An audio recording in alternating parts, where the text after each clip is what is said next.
असंख्य अभंग लिहिलेले आहेत. त्यात विठू माझा लेकुरवाळा किंवा संत भार पंढरीत, जो आता विठू माझा लेकुरवाळा तर किती प्रसिद्ध अभंग आहे, म्हणजे अक्षरशः कधीच विसरू शकत नाही आपण.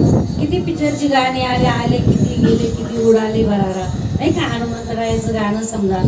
तर जेव्हा हे गोव्या गातानी सुंदर माझे जाते जे जनाबाईने लिहिलेलं आहे, किंवा विठू माझा लेकुरबाळा, विठू माझा लेकुरबाळा संगे गोपाळांचा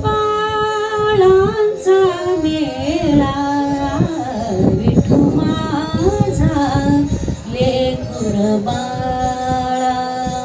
गोऱ्या कुंभारासाठी सुद्धा किती छान अभंग लिहिला बघा.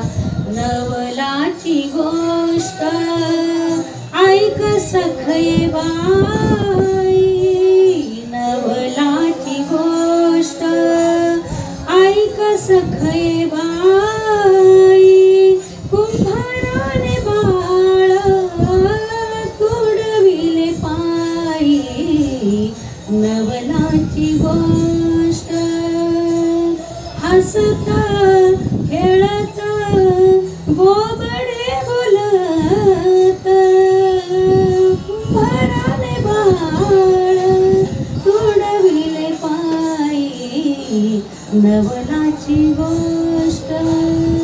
असे जे नामांकित बरेच अभंग आहे. भजन करी महादेव, नाही का, रामपूजी सदाशिव, असे जनाबाईचे भरपूर अभंग.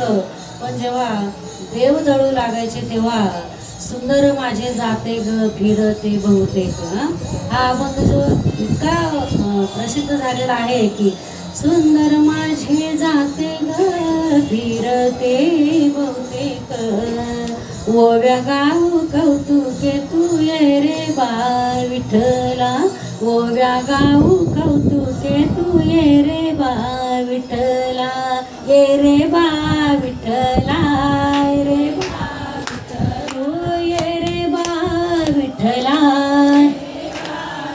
हा ये रे बा विठ्ठला, तू ये रे बा विठ्ठला, हा जीव शिव दोन्ही खुंटे ग प्रपंचाचे नेटे ग, हा लावणी पाची बोटे तू ये रे बा विठ्ठला, तू ये रे बा विठ्ठला,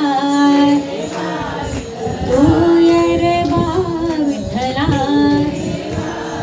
हा ये रे बा विठ्ठला, तू ये रे बा विठ्ठला, रे बा,